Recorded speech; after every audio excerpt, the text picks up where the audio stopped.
Good morning, everyone. Grand risings, blessings on this Sunday. Today is November 16th. My name is Tara Gibson, aka TJ Vida, which is my stage name. And I am here this morning to share with you more information on epilepsy. And today's session, I have a special guest, Mike Williams, and we are going to be speaking about adolescent epilepsy. So please join us. Bring whatever knowledge you may already have. Bring any questions. We look forward to giving you a show of knowledge and experience in having epilepsy as an adolescent, excuse me. Mike? Yes. Good morning. I am Mike Williams. I am plenty of things, but primarily I do a podcast called Honest. Uh-oh, we lost the That's sound. okay. That's okay. Wonderful technology. We're Okay, there we here. go. There you go. Yeah, I slid over and it just muted. So I do a podcast called Honest Hour. I don't know if you can see my shirt, but there's the logo for it, where I interview different guests from all walks of life. From people who do music, for people who act, people who have groups of their own or things that they want to speak about. So I do that, and I'm also grew up with epilepsy myself.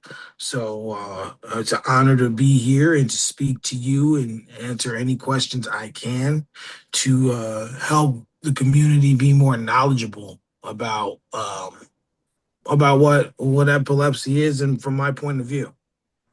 Shay. All right, we are about to get started. Grateful to you both for being here and all that you bring to the space. And Tara, your continued generosity as a facilitator and a leader in community. So let's rock, Wake Up family, and asking the Wake Up community members to invite those that we know would want to be in this space that are not here. So while we play our opening, just send out your invites and make sure that we have a full house for this awesome session. Here we go.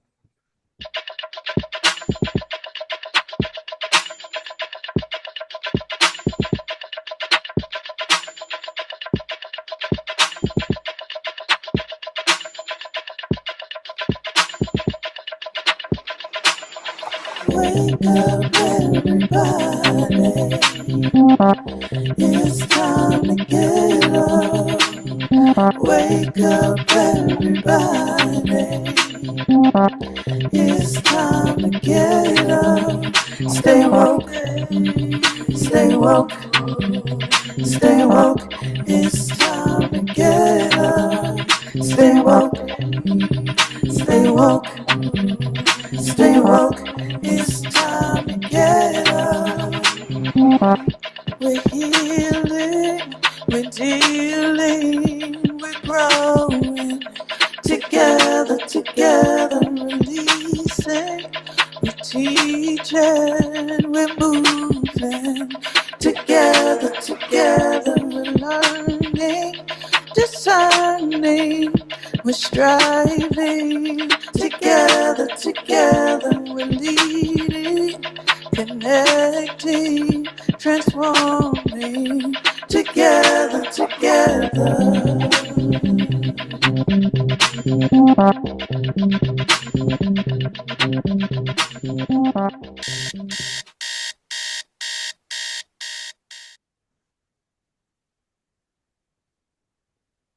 Welcome, everyone. My name is Tara Gibson, aka TJ Vida. TJ Vida is my stage name. I am in entertainment as a singer and songwriter, actress, and I also am a spokesperson for Sex Crime Victimology.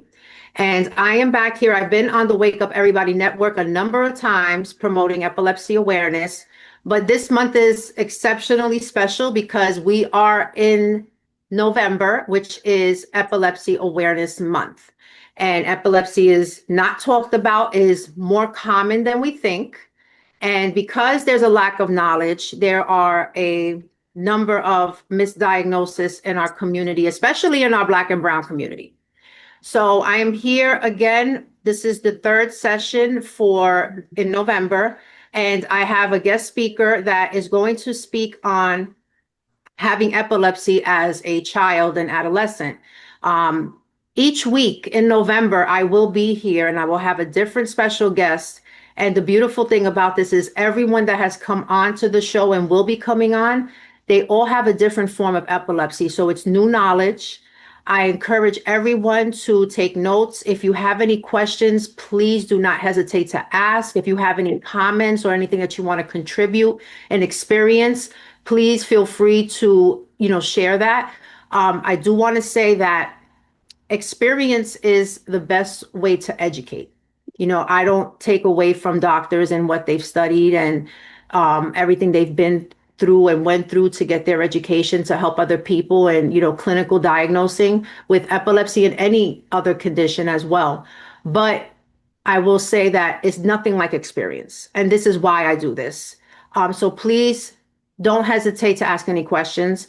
I am not a doctor. So anything clinical that I may not have the answer to, I will always go back to my mentor, which is the Epilepsy Foundation of New York.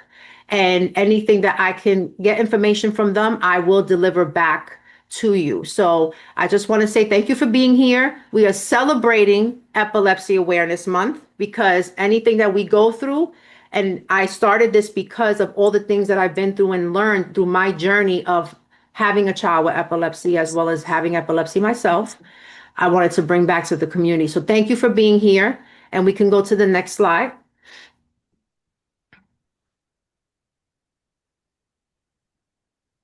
So Seize the Cure for Epilepsy, I started in 2017, and it's founded by myself, Tara Gibson, inspired by my son, Malik Fenelon, and supported by my daughter, who's now bringing her musical talents into our advocacy, which is Malia Fenelon. So Seize the Cure for Epilepsy represents the mission in finding a cure to epilepsy, which is the fourth most common neurological disorder in the United States. I've incorporated music and entertainment into my mission because music is therapy. And being that I'm an artist, I started Seize the Cure in 2017. And a brief recap for those who already know this, and then we have newcomers that may not know this. I started it because what I was going through with my son, I wanted to bring into an event. It was my first event in 2017 where I had some guest speakers. It was very small.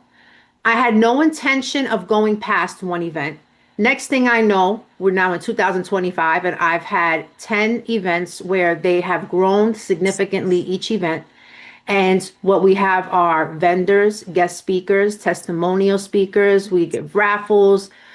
We have media outlets that come out, and Seize the Cure for Epilepsy is now a 501c3 and is the representation in the Bronx for epilepsy awareness and advocacy. So I'm really proud to say that because this was something that was God-led, and it's become therapy for me, given that everything I've been through with my son and a lot of things that I went through. So I'm very proud to say that Seize the Cure for Epilepsy has grown, and I want to continue to grow it and celebrate epilepsy. We can move to the next slide.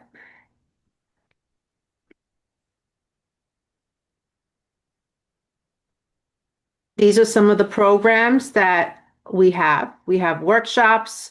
I'm very happy to say that we are starting our first support group on the 25th of this month. And that's to commemorate Epilepsy Awareness Month. We're going to have a support group where anyone could come on that is dealing with epilepsy or wants to get any information, needs to connect. Because one thing that Tiara's not here today, but she's someone that works very closely with me on advocating for epilepsy. We're doing the support group together. And one thing that we went through as mothers is we were so alone. We had no help from anyone.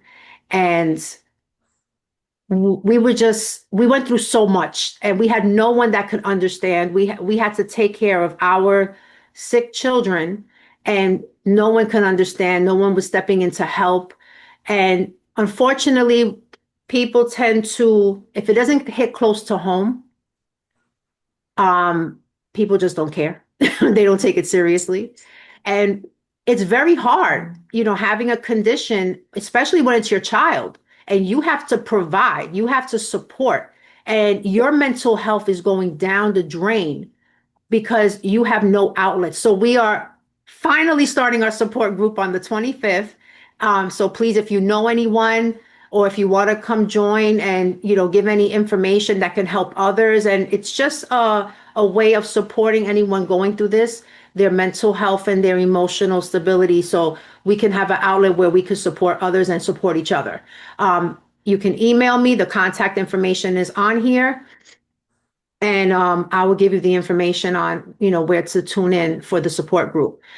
We also have Seize the Cure Radio coming back in 2026. And that's just a podcast to pretty much encourage anyone that has epilepsy to come on and share their story.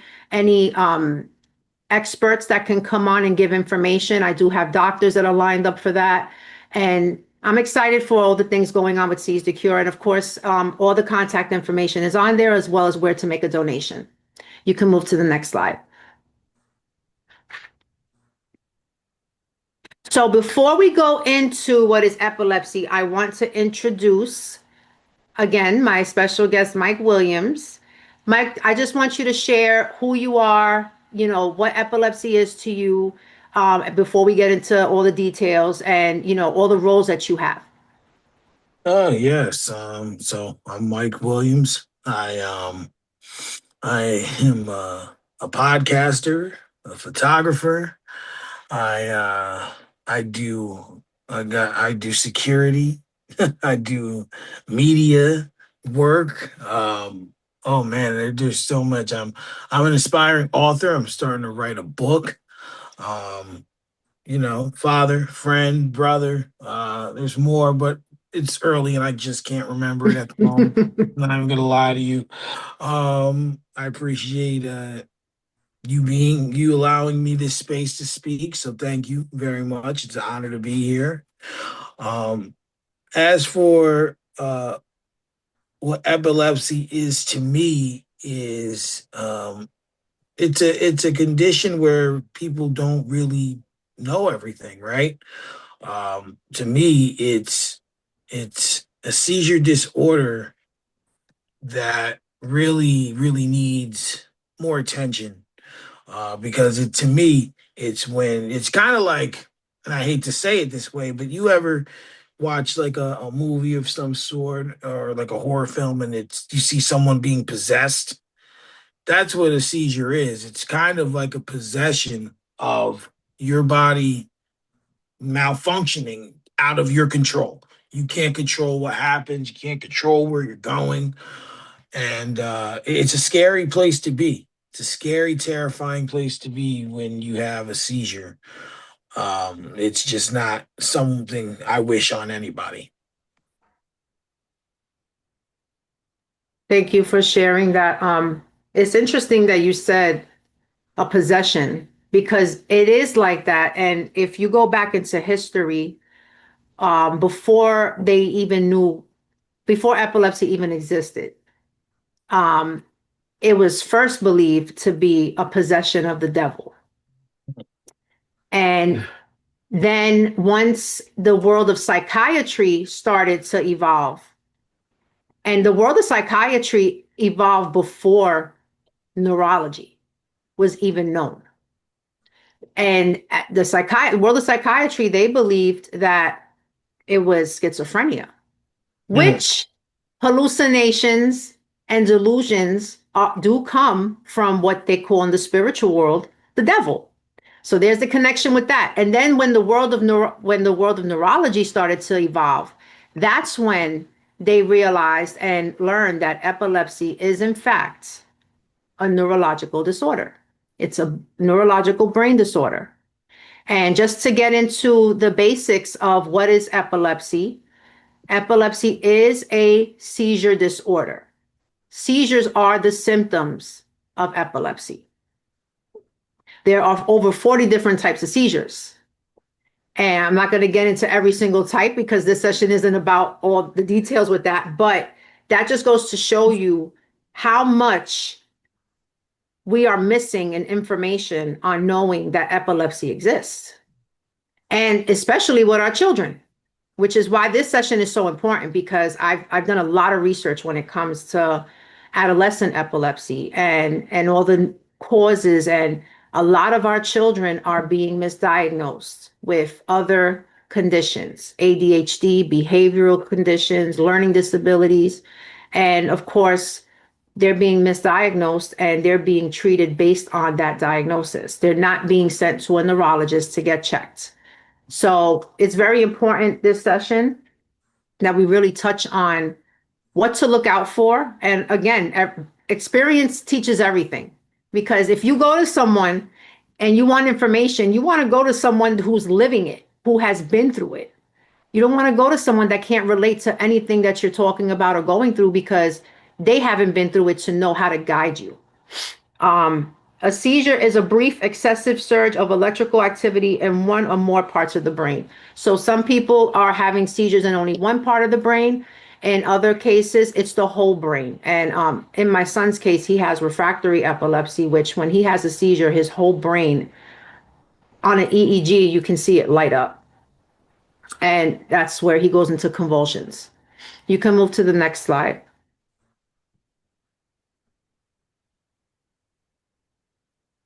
So just briefly, what epilepsy can cause: anxiety, depression, and some of these are not just from the epilepsy. The medications that treat epilepsy have a lot of side effects, and all of these are intertwined with the condition itself and the treatment. Low self-esteem, aggression, suicidal thoughts or abuse, post-traumatic stress disorder, ADHD, poor social skills, lack of motivation, feeling different, dementia. Neurologically, loss of memory, that could be short-term or long-term, damage in specific location of the brain, cognitive impairments, sudden unexpected death in epilepsy, which runs very high in people with refractory epilepsy, shorter lifespan, loss of peripheral vision, sleep apnea, effects of the heart rate, and slurred speech. And there's more to these. These are just the basics that are listed. You can move to the next slide.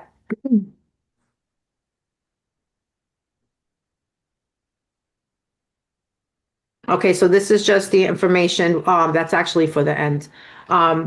So let's go into the session. Mike, thank you for being here. Thank you for having me. I just want to, before you give your story, how I met Mike was my last event, which was June 28th this year. I was promoting the event online, and Mike reached out, and on one of the posts, I think it was, that you put that, you have a situation with epilepsy or a story. And that's how Mike and I connected. He came to the event that I had in June 28th, and he gave his testimony. He did media coverage and has been very supportive of the cause. So I wanted to give him the opportunity to be on this session and speak his story. So Mike, let us know about your story on having epilepsy. And of course, if I have any, I'm probably going to have questions. And if the community has any questions or comments, please engage. We encourage that. The more you ask, the more information we can give. So go ahead, Mike. Absolutely. So my first seizure happened, I believe, when I was 4. I don't recall it personally, but it happened when I was 4 years old. And then they were few and far in between. Like as I was growing older, they didn't exactly diagnose me back then with epilepsy, right? Because like we said, the information is still minimal now. So it was minimal then. So my first recollection of a seizure I can recall, I was 9. So my last day of 3rd grade, going down the sidewalk, and suddenly I seize, I fall forward, and I hit my face on the ground, concrete. My nose. My mom says I didn't break it, but it hurt pretty bad. I remember my grandfather carrying me into the house like I was asleep, but I could feel everything going on. And then I remember going into an ambulance. My baseball coach at the time had seen me being carried, so he went to the hospital, waited for my parents. They got there, and a lot of tests were run. I went to see a neurologist in Albany. We were living in Newburgh at the time, so it was about an hour 20 ride there, back, just to figure it out. And luckily, luckily, after I was about, was I 9? Yeah, I was in third grade, so I was about 9. Um, but then the science behind it, or the information I found out after that, was what was crazy. So I'm my father's second child. My dad had these seizures, and he was his father's second child. His father had the seizures, who was his father's second child. So it started with my great grandfather, who was his father's second child. And then I have 3 kids, and my second child was the one that was hit most with the seizures. So it was a tough journey, and it was real hard even into adulthood. Like, I'm a truck driver, it was difficult to get my CDL because they didn't want to. I had to go through these obstacles to get cleared because I hadn't had a seizure since I was 12.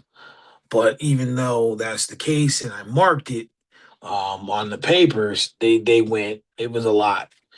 But in a nutshell, without being too long-winded, that is my journey with epilepsy and seizure disorders. Very interesting that you said, I've been asked a lot on these sessions. One common question that always comes up is it hereditary? And with epilepsy, it could be, it could not be, it could be different things. But you said that every second child in your family, and now your daughter has, when did she start having seizures? Oh, so Maya started having them real young, maybe like 2 or 3.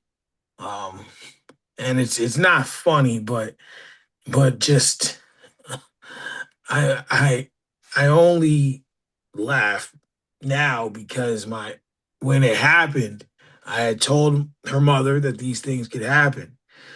So when it first happened, she called freaking out, and I'm like, now I'm trying to calm her down and just kind of educate her a little bit so she knows what to do until I can get to where they are.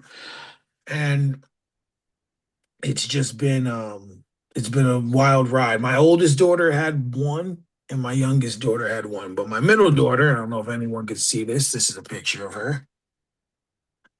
She's the one that's had the most. And I think it has affected her mentally very, very badly, because she would have them back to back to back to back. And it was a tough thing to deal with.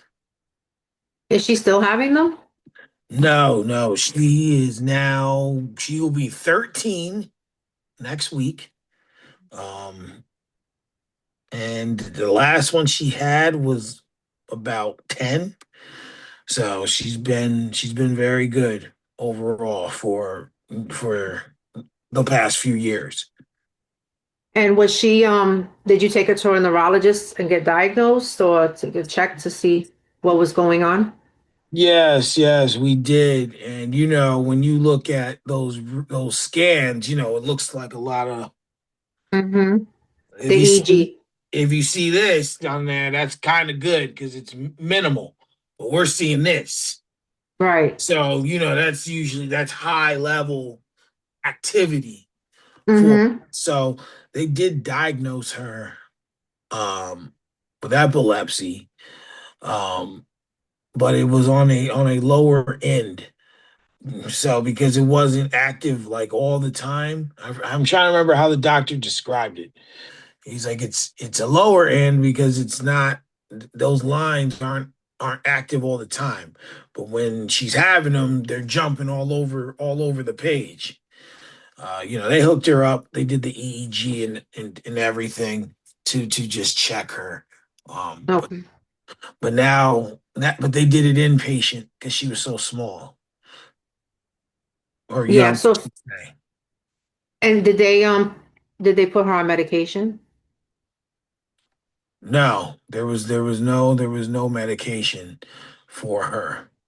Uh, they didn't know because growing up for Maya, she had a lot of other health things. Nothing like crazy, but they just didn't want to go right to that, and then it'd be a side effect that affected something else, or Mm-hmm. that went here, or that went there. So they did not medicate her. She never had to take medication. Actually, she was lucky. I had to take medication to control. That was my next question. When you were young, obviously, if they gave you medication, you went to a neurologist and you were diagnosed, um, with having epilepsy.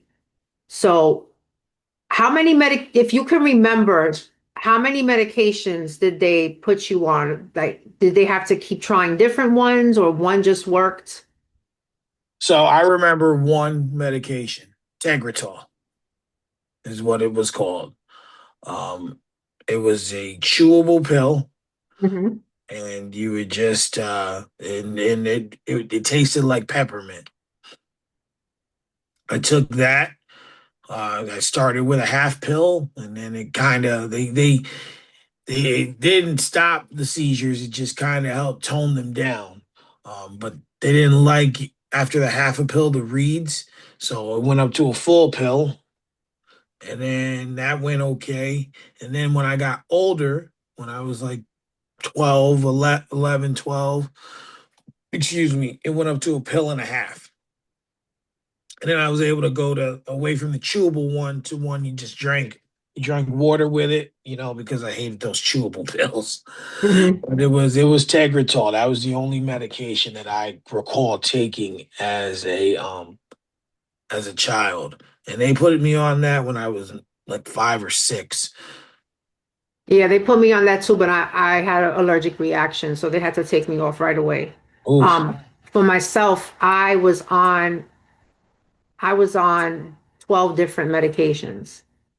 And Oof. then what happened is, once you get to a certain number of medications and they're not working, the doctors will introduce the different devices that, are surgical devices that they would, put you on because they want to control your seizures, and the medications either aren't working or they're just giving too many side effects. And seizure medications are well known for their side effects, Absolutely. detrimental side effects to where you can't function.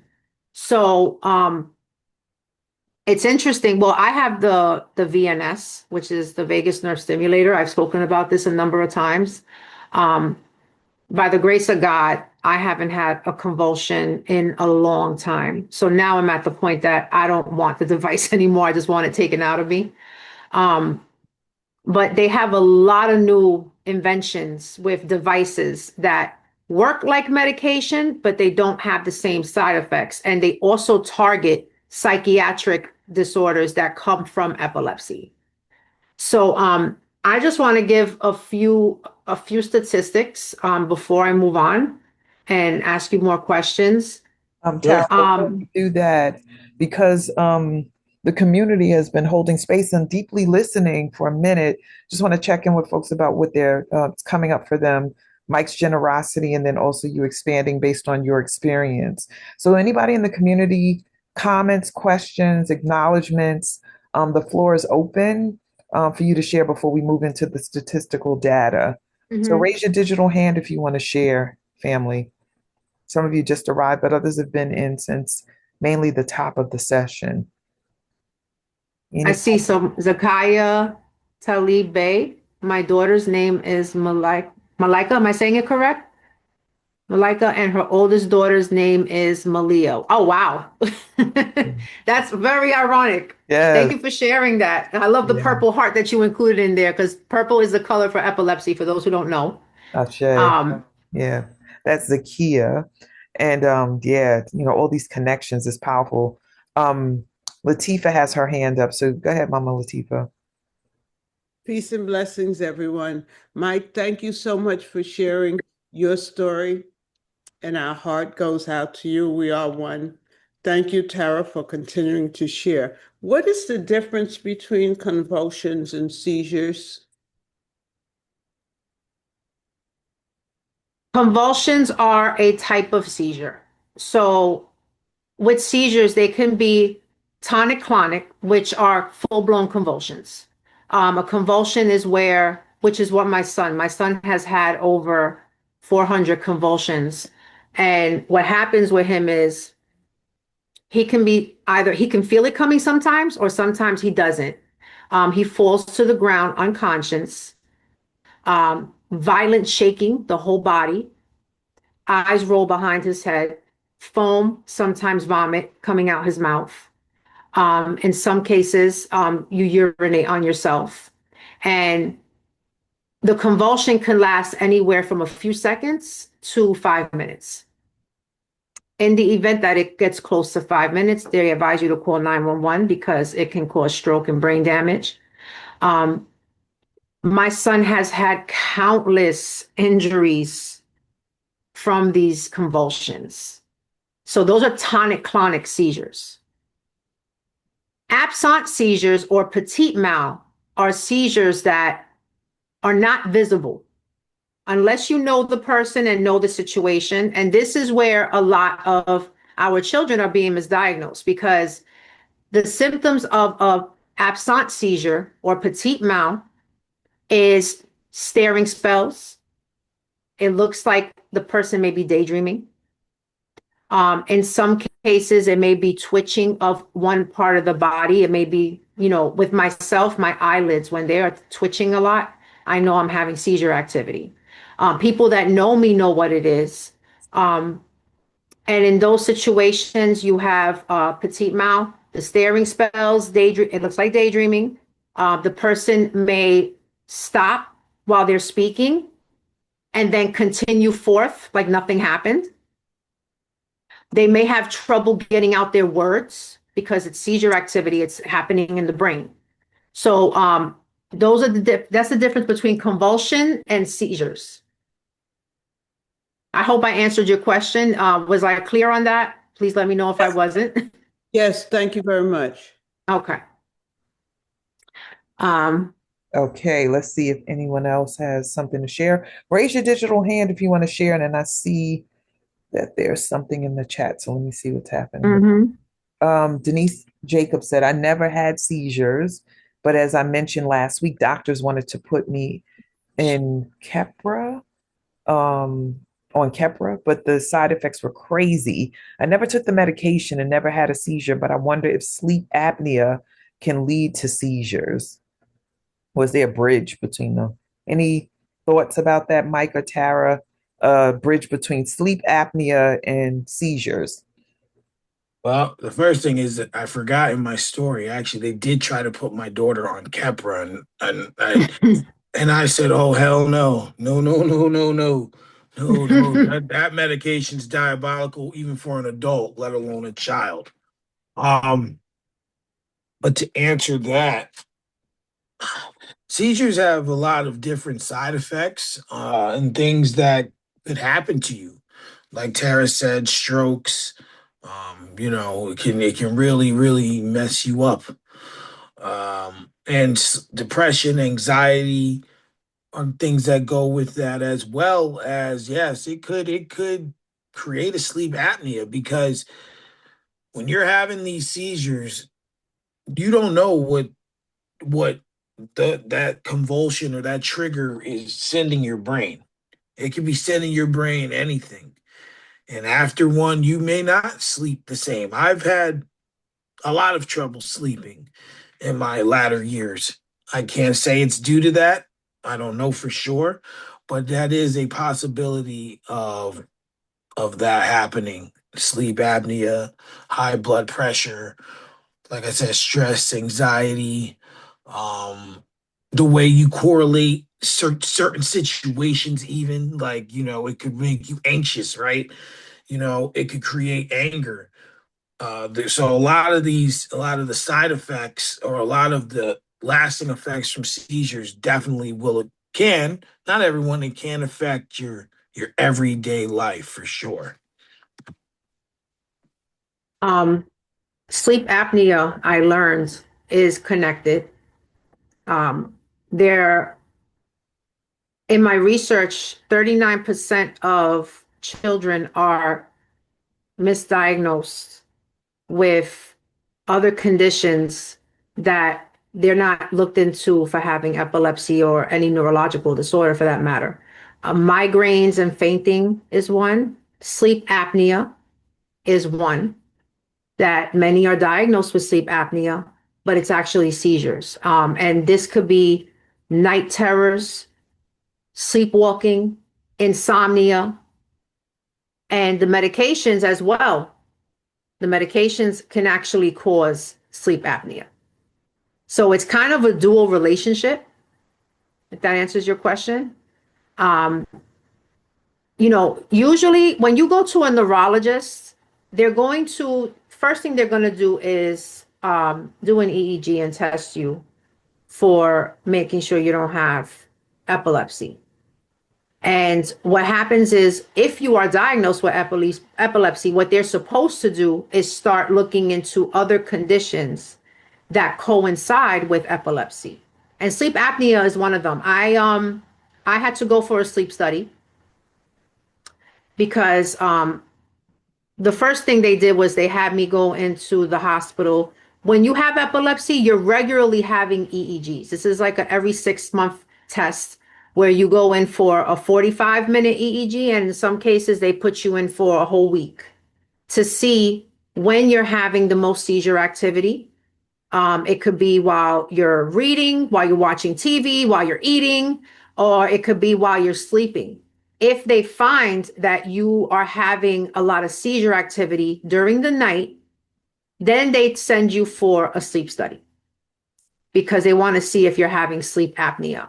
I don't know much about sleep apnea itself. I know people who have it, and I've always heard that it's something with the breathing while you're sleeping as well. So, Especially if you snore. If you right. snore, that's the key. Like, Hmm. I don't mean to cut you off. I just wanted No, to no, add go ahead. that I thought I had it for a while, and I may still have it, but the only reason I didn't do it was because the medications might have messed with my DOT physical, then I wouldn't be able to work. But one of the things he did say is that if you're snoring real loud, that snoring means you're not breathing right during the time that you're sleeping or trying to sleep. So snoring and the breathing are connected with sleep apnea. Yeah. And if you're having seizures in your sleep, if you're having a convulsion, you stop breathing. And it's a lot of the world of epilepsy is still growing in research because there's a lot of conditions that are connected to epilepsy. And then there's not only connected, but there's a lot of misdiagnosing, especially with our kids.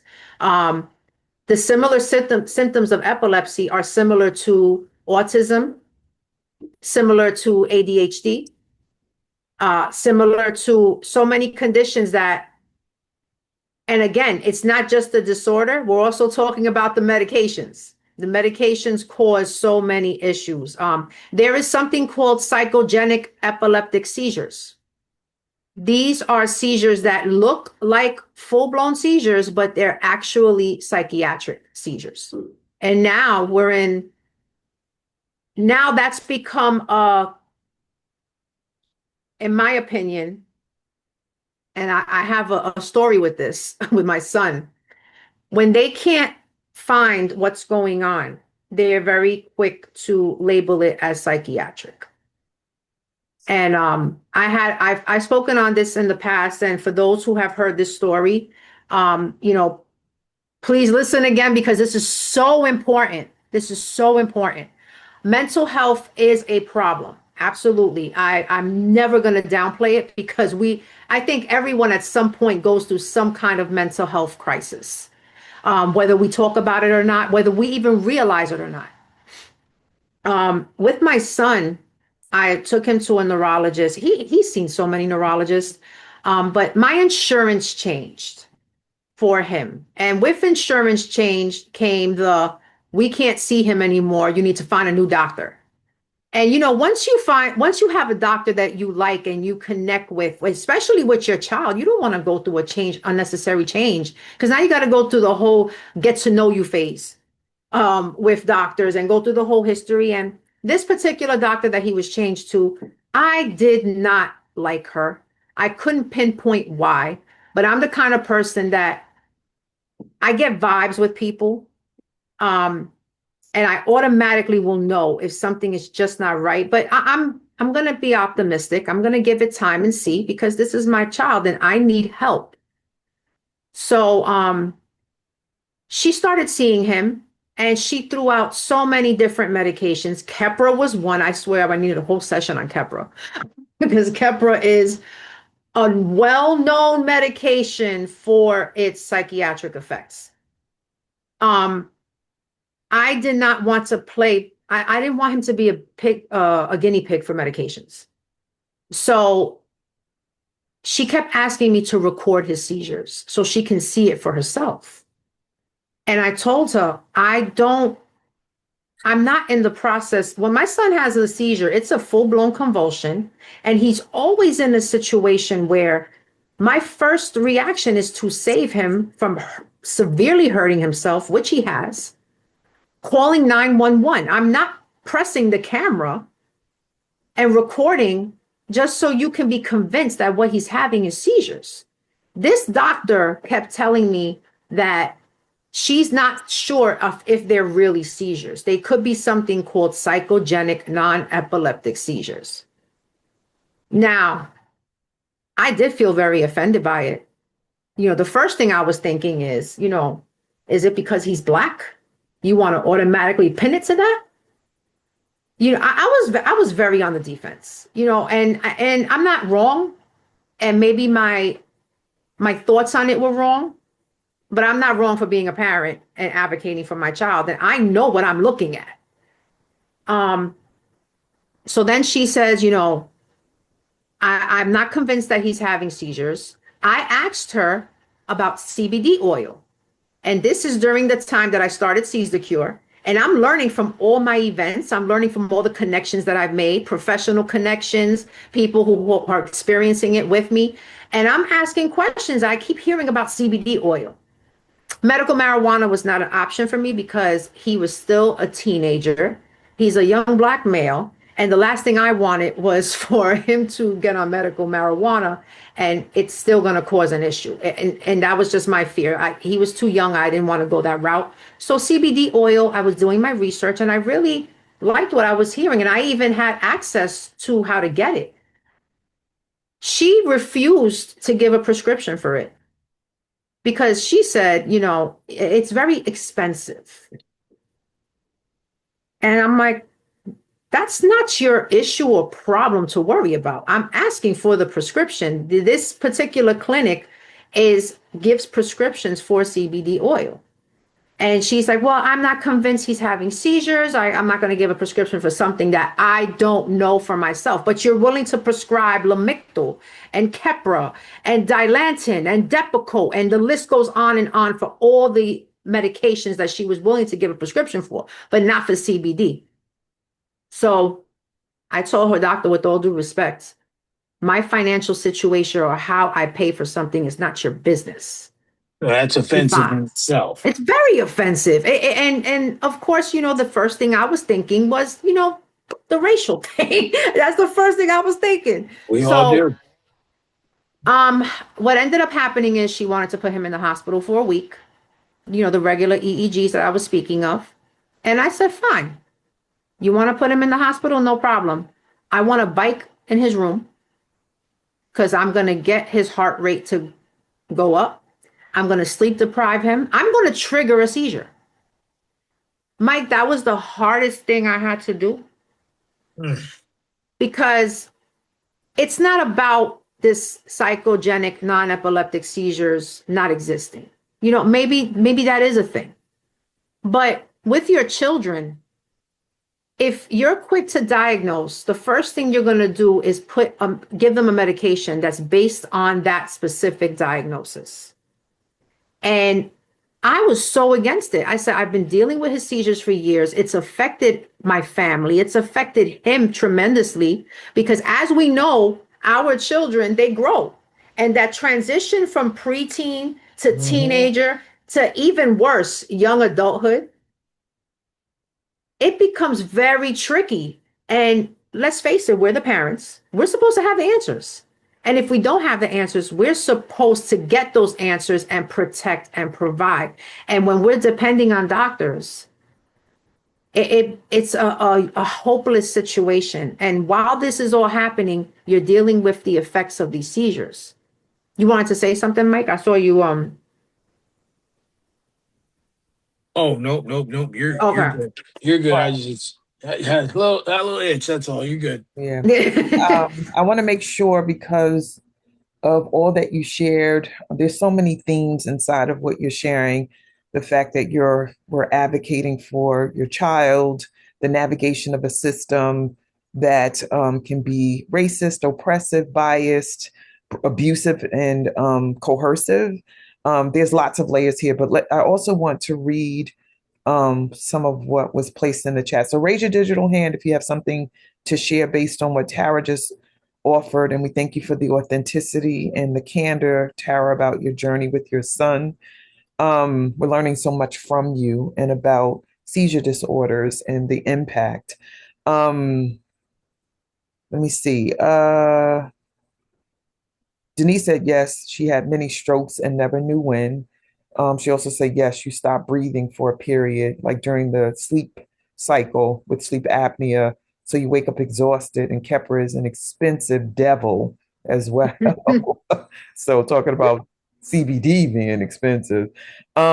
Any other shares? There are all kinds of folks in the space, some for the first time, others have been in multiple sessions with you. Anybody want to share what's coming up for you? Acknowledge Tara and Mike, whatever you want to do before we carry on into the next part of the session. So anyone, the floor is open. I'll jump. Oh, there we go. All right, Denise, go ahead. Yeah. I was going to ask a question. Are we going to talk more about the CBD oil? Because I'm really interested in that. For both I mean, I never had seizures, but like I had mentioned last week, I've had twitches and I've had body jerks. So I don't know if that's if that could be part of a stroke, a seizure, or sleep apnea. But I want to learn more about the CBD oil. Thank you. Am I unmuted? Oh, yes, I am. So I can definitely look into more detailed information. With my son, they did start him on Seizure Cure. Seizure Cure. You have to see my thoughts are crossing. They did start. They did start him on CBD oil. I'm trying to remember the name of it, but it actually is FDA approved. Epidiolex, that's the name. I ended up taking him to an epileptologist. And an epileptologist is pretty much a neurologist that has an additional 2 years education in just dealing with epilepsy, specifically for epilepsy. This epileptologist, his name happened to be my son's name, Malik. He was all for trying the CBD oil.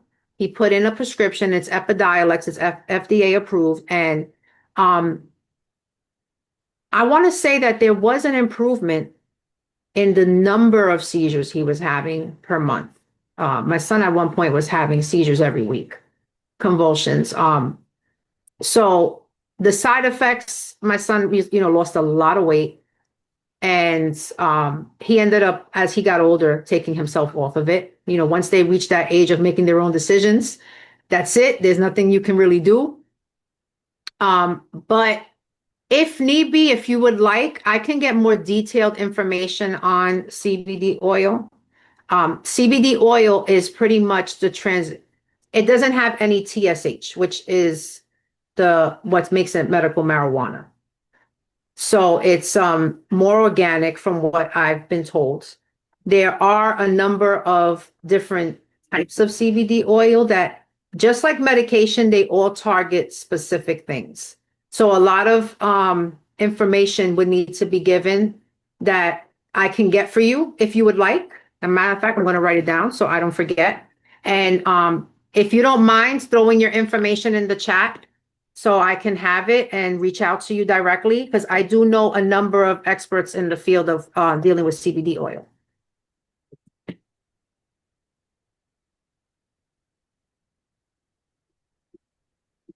All Okay. righty. I wanted to just go back and ask Mike to elaborate on the meaning of what he shared about the I think it's your patrilineal line. I could be wrong about that. The line that you were connected to. I think you mentioned your father. One of the things that we talk about a lot in this space, and as part of my practice as a leader, is looking at things metaphysically.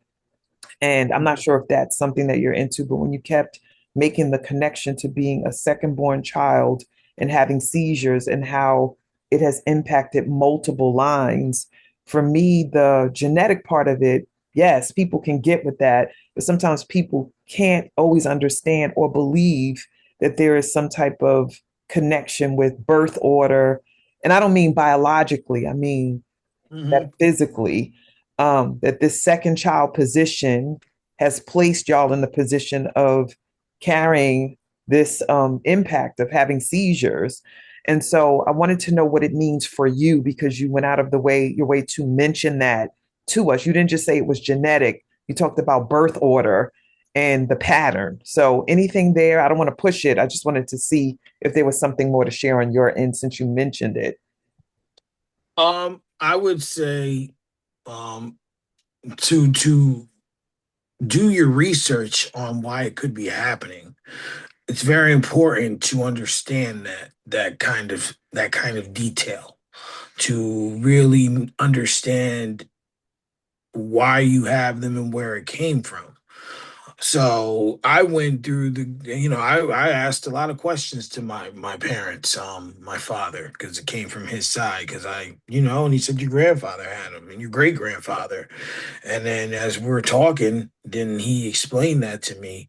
So to me, in order to have the full knowledge you need, I feel you need to gain full knowledge on where it came from, how you got there, if it's available. The more because you can never have too much knowledge on this topic, and especially when it comes to yourself, you just can't have too much. Excuse me, I'm sorry. So yeah, I felt it was important to know that, and I felt it was important to share that so that people moving forward will go through the same lengths, because that might be something a neurologist or any doctor can research. There may be some other forms of action they can take that I don't know. I'm not a doctor, or that, whomever might not know that they can take it, say, okay, well, this is what works, or for this situation, we can try this, or for this situation, we can try that.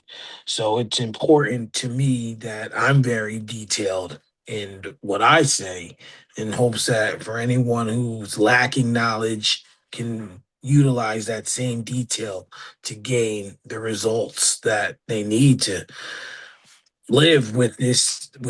It's not easy to live with. Did they do genetic testing? Did they do genetic testing? No. I just went off of what I was told by my father, but they did not ever do genetic testing. No.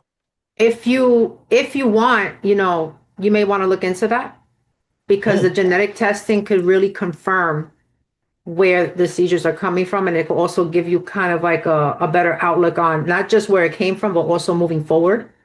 Given that your daughter also, your daughter has, thankfully, by the grace of God, she hasn't had any seizures since You said she was 13, right?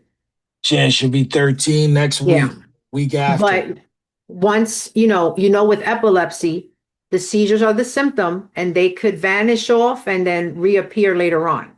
Yes. So you may want to look into that. Okay. I had genetic testing done, and the interesting thing with that is I have epilepsy. My dad had epilepsy from a motorcycle accident.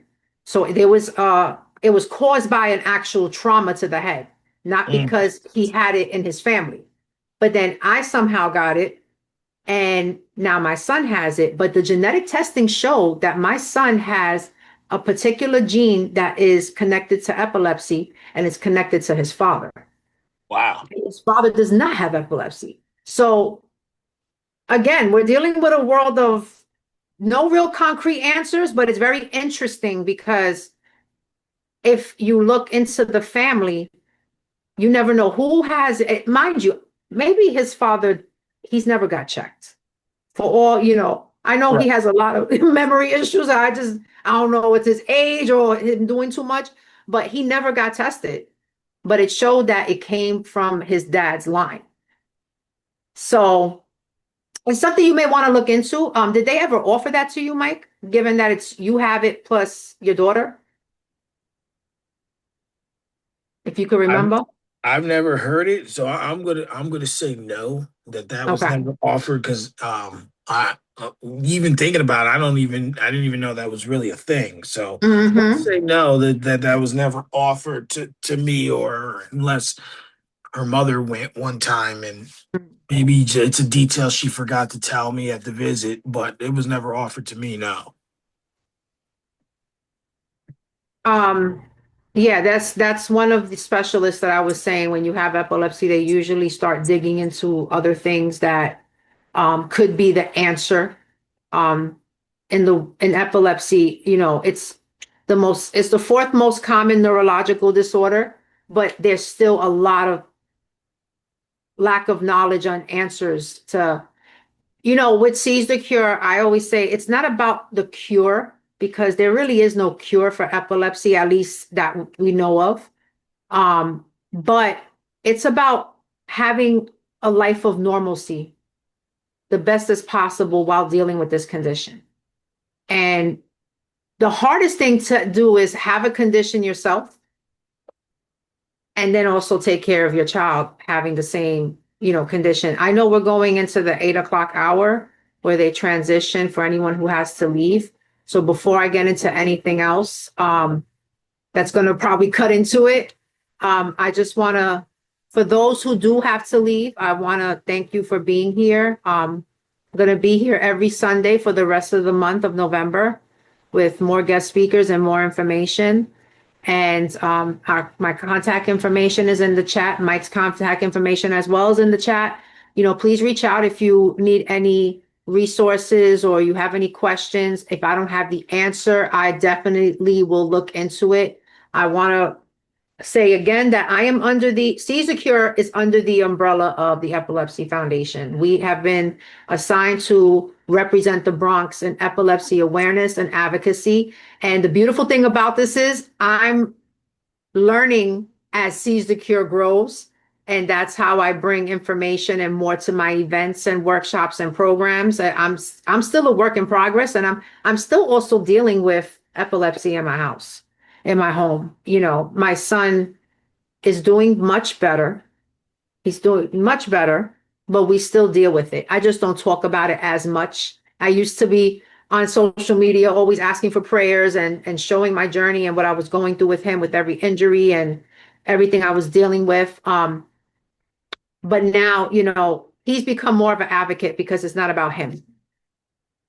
So anymore, for him, it's, helping other people. So I just want to thank everybody for being here. Those who continue to be here for every session, because there are a few names that I see on a regular basis. I want to thank you for spending your Sunday morning.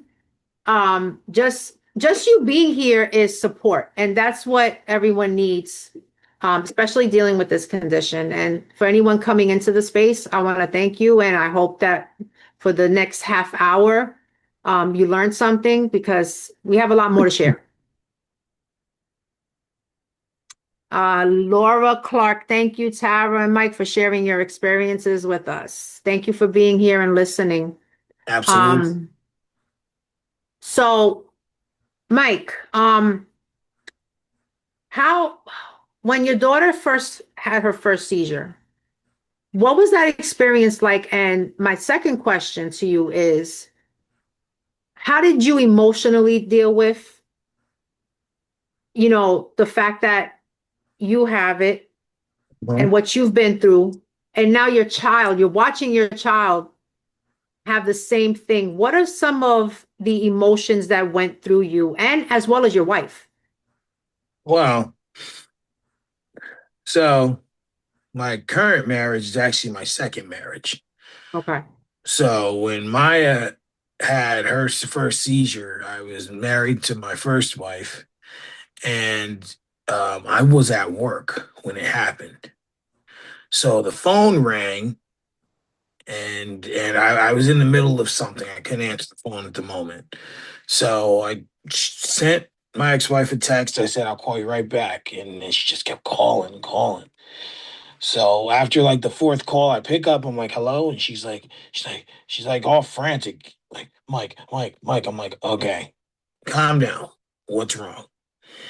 And then she says that she goes, Maya's having a seizure. I'm like, wait, what? So I was very demoralized only because I was not there.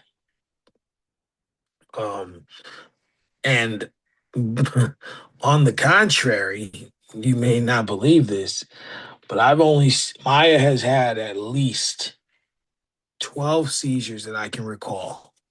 I've seen one. Most of them have been when I was at work with my mother or with her mother.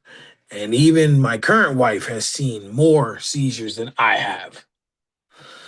So to be honest, I can't fully answer that section of how I felt when I seen it because I only seen it once. But it was terrifying. Uh, my heart dropped for whomever was with her at that time because, especially my current wife now, she was young. So to her, it's just like she doesn't know what to do or how to navigate through this. And not saying her mother did because she had never dealt with it either. So, I'm not there, so she calls my mom. My mom had dealt with it for everything, for me growing up. So, but to say how I felt, it's demoralizing. And it's just like, hopefully it doesn't go to the point where it's not bearable, where it's tough, where it's too difficult for her to be able to live a normal life. It's I asked that question because in my long experience dealing with this, and we actually had a session about this on when to tell people involved in your life what's going on with your child. Because it can scare people. And it had like, in my situation, I mean, I never had someone say, "Oh, I'll watch him, no problem." It was more like, "Oh, I can't," this and that. Even with like serious situations that I needed, the help, nobody wanted to be around. And, it does scare people. And we actually had a session where we talked about, and you triggered that thought because you said your current wife, Mhm. um, when do you tell someone that you have this condition in your household, whether it's yourself, whether it's your child that has it? Did your wife know, your current wife, did she know about this with you? Is this something that even came up in conversation that she wasn't shocked when it happened when your daughter had it? Um, to me, to answer the first part of the question of like when you tell someone, it Mhm. depends on the seriousness level. Anytime you're going to leave your child with anyone of any magnitude, they need to be aware. They need to be aware. Even if I go to the corner store for 5 minutes, that a lot can happen in 5 minutes, right? So to me, it's not about when you tell them, it's when you've made the conscious decision to leave your child with that individual. They need to know because now if something happens, they can think about they can go through the steps. It's kind of like what brings a memory is actually a story you told on my show when your kids were playing and they were messing around and then your son was seizing and your daughter thought he was playing until he wasn't, and then you were cooking dinner, you had to run in there. Yep. It's kind of the same thing or same possibility because if I got like if they're at a friend's house and they have these problems or this issue, I should say, this disease rather, and they don't know. If I recall correctly, my my wife now has been there through her whole life. So we were friends before we were in a relationship and married. So she had already had the knowledge to an extent and just knew that she had this. She understood that it could happen with my older daughter. She later understood it could happen with the daughter that we had together.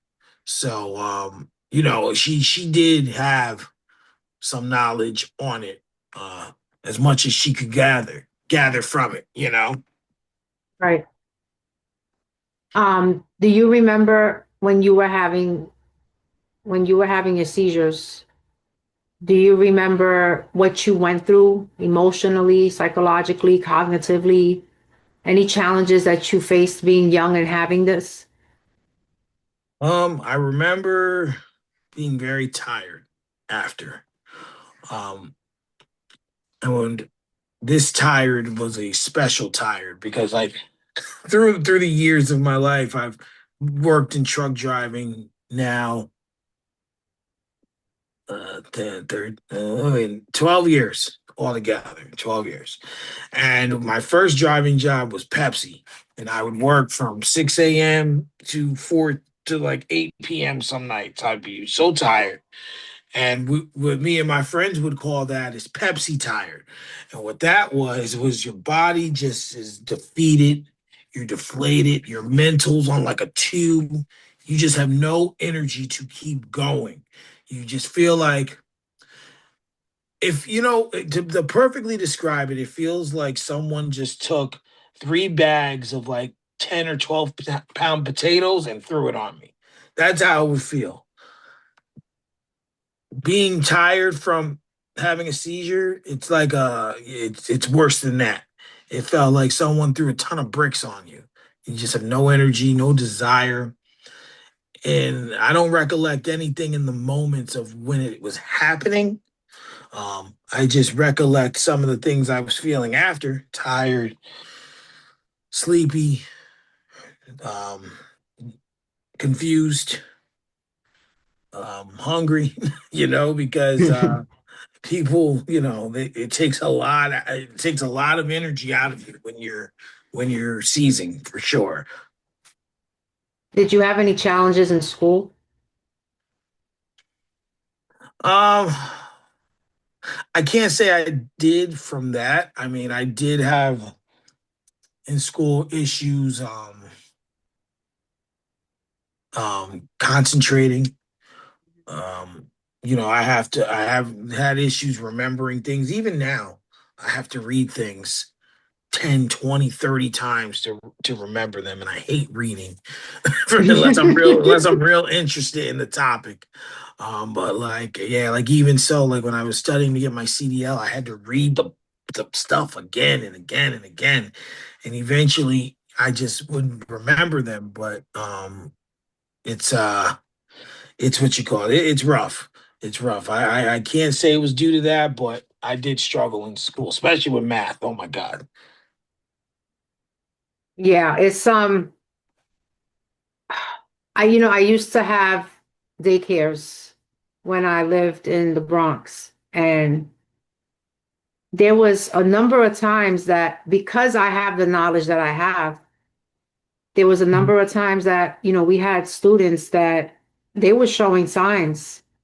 And the first thing I do is tell the parent, take them to a neurologist and make sure there's, nothing going on, because the symptoms of having seizure activity, again, I want to say this again, you do not all seizures are seen. They're not noticeable.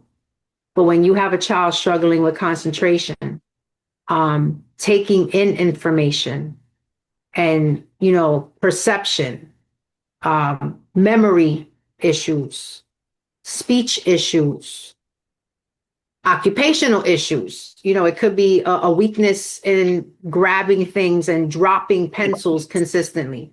There's a difference between just being clumsy, and there are actual internal seizures that are causing bone the lack of strength in the bones, in the muscle, to grab things or hold things properly. So when you're seeing all this in a child, emotional outbursts, when you're seeing this in a child, parents are, being diagnosed by the school system. Their child's being diagnosed by the school system, because let's call it what it is. They get paid for every kid that's diagnosed and put in special education. And Absolutely. there's not even any more space in special education classes. So they're consuming, they're making all these classes with, there's more kids in special ed than there are in the general population. And they're getting paid a lot of money for this. And yeah, I'm very vocal about it because I've seen it with my own eyes as an educator, as a parent who's dealing with this. And I want to say that the first thing you do is take your child to a neurologist. If you see any of these things, make sure it's not something neurological going on. And, take it from there. Because these are all symptoms that 400 and I was going to get into not much, but just, very few statistics. There are 470,000 children in the United States that have epilepsy. And a huge percentage of that, they were misdiagnosed with other conditions beforehand. So that just goes to show you, how many of our kids have been put on medications for something that they don't really have, or put a label on them. I've been through so much with my son. And the one thing I did was, I took him to a neuropsychologist. And a neuropsychologist is a psychologist that deals with anyone that has a neurological condition. Because how you address someone with a neurological condition and treat them psychologically is not the same with someone that has a psychiatric condition. The therapeutic approach is completely different. It kind of look at it like this, a doctor is, treating you for diabetes, but you don't have diabetes, you have hypertension. So it's like you got to know where to go to get the proper diagnosis, to get the proper treatment. And a lot of these symptoms are very similar to the disorders that I mentioned, and even more than that. And then you have other disorders that cause seizures. And I want to say this, and I say this in every session, you do not have to have epilepsy to have seizures. That's another thing. Epilepsy is a disorder that once you're diagnosed with it, you continuously have it. The seizures may come and go. The seizures may change pattern. The type of seizures may change as you grow. But other factors that cause seizures that have nothing to do with epilepsy: high fevers, drug use, alcoholism, withdrawal from drugs, withdrawal from alcoholism. They don't talk about that. And they want to, obviously, they want to stop the addiction, but they want to, realistically, with an addiction, you need to do that with proper monitoring, 24-hour monitoring in a safe hospital setting, because the withdrawal symptoms are very serious. And I actually met someone when I did the Seizure Cure tour in the Bronx. I had a whole week that I was presenting on epilepsy and seizure safety awareness in the Bronx. I went to 7 different places. And one particular place, I met someone, he spoke that he lost his mother because she was withdrawing from alcohol. And one of the side effects were the seizures, and she had one in her sleep and died. So this is something I'm also want to get more into, because we do have a rise of drug use and alcoholism in our urban community, in our young children. Children are messing around with drugs very early now. It's growing, it's on the rise. And, seizures are not talked about. They're not even, they're not telling parents about them.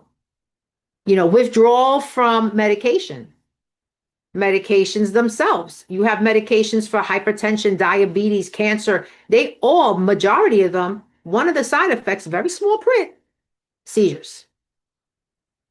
And the list goes on. You have pregnancy. I've known a number of women, actually, my guest next week is going to talk about that. Her seizures are triggered by hormonal changes, yet she wasn't diagnosed with epilepsy. It's just that's a particular thing that happens once her body goes through the change. So there's a lot of things that cause seizures that are not related to having epilepsy.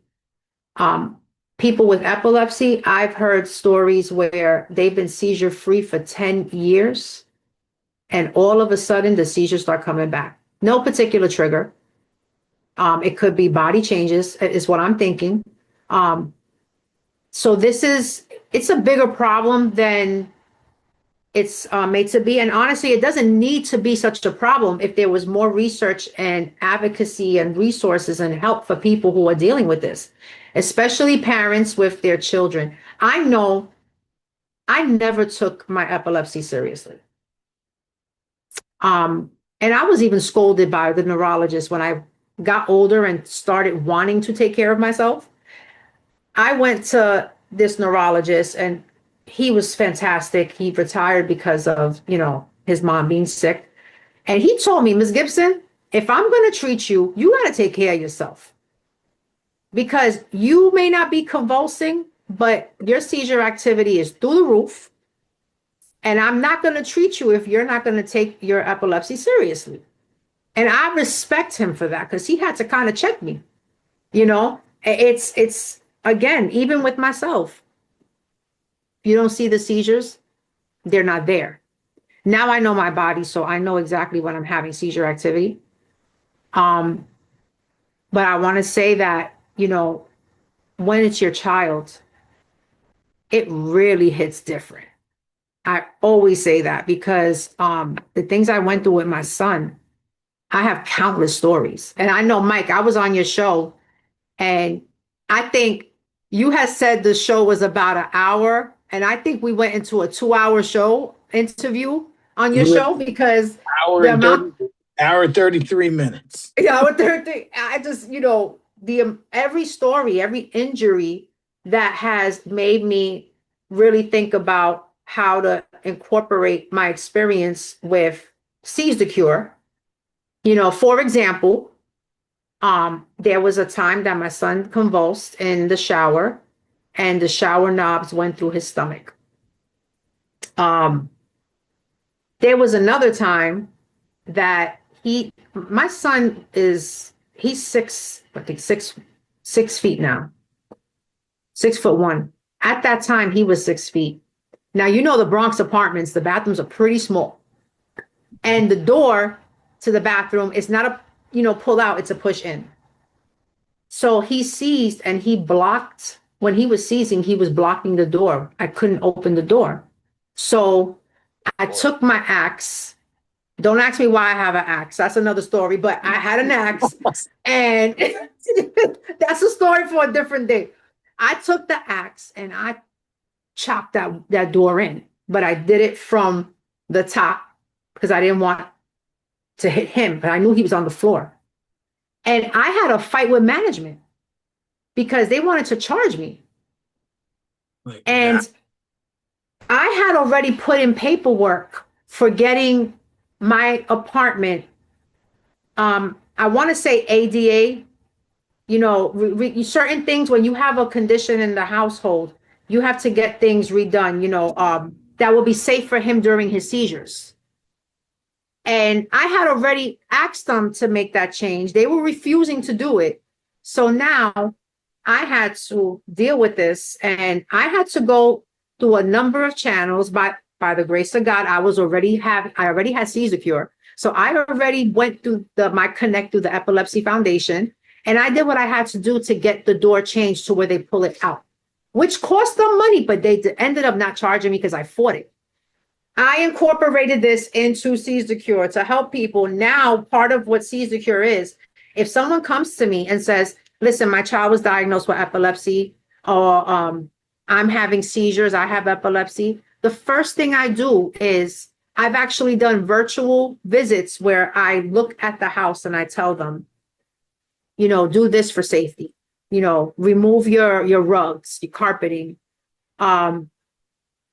any sharp objects, making the doors pull out rather than push in, specialized beds, with the rails to where they don't fall off the bed, just different things that I could help someone just try to eliminate the risk of injury.